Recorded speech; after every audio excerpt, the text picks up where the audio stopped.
The globalist elites are freaking out as they lose control of the narrative around the world. We have the head of the European Central Bank coming out to attack free banking and cryptocurrencies.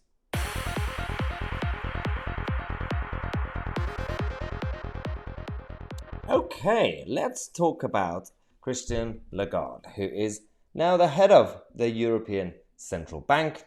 She's one of them, and by one of them I mean the globalist, centralized freaks, control freaks, sociopathic control freaks, who are obsessed with making sure that we put our faith into the hands of the centralized planning system lovers and big government lovers and the elites, because they know better, because we have to trust them.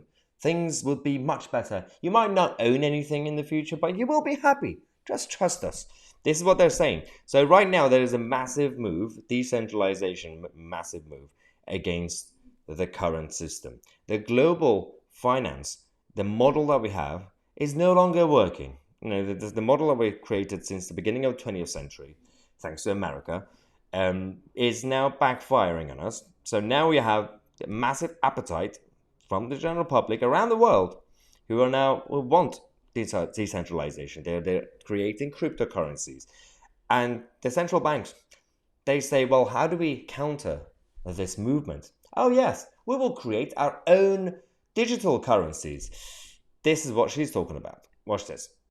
Where do we stand? We central bankers, we have been operating as a monetary anchor in relation to the commercial banks and the private money. If we are not in that game, if we are not involved in experimenting, in innovating in terms of digital central bank money, we risk losing the role of anchor that we have played for many, many decades. Oh, so she's afraid that they might be losing control over the whole system. Well, I don't blame them, because that's what we're doing. The central bank monetary anchor was not there, and that precipitated crisis after crisis. That certainly was the case at the time of the free banking in the 19th century. Do we want to go back to those days? Probably not. I would say certainly not from our vantage point, as a result of which we have to respond to the demand for those digital payments in order to maintain the role of anchor that we have been playing regularly. From the position of their advantage point. They don't want that to happen. I mean, she's very honest, she's very open about it.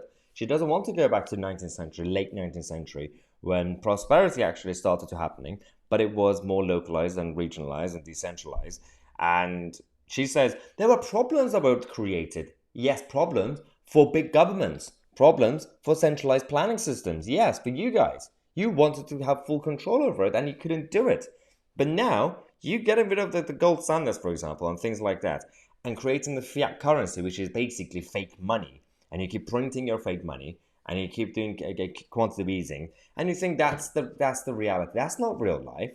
I think there is some sort of correlation psychologically for these people. These are the same people who are obsessed with metaverse and virtual world and creating this kind of virtual reality of life.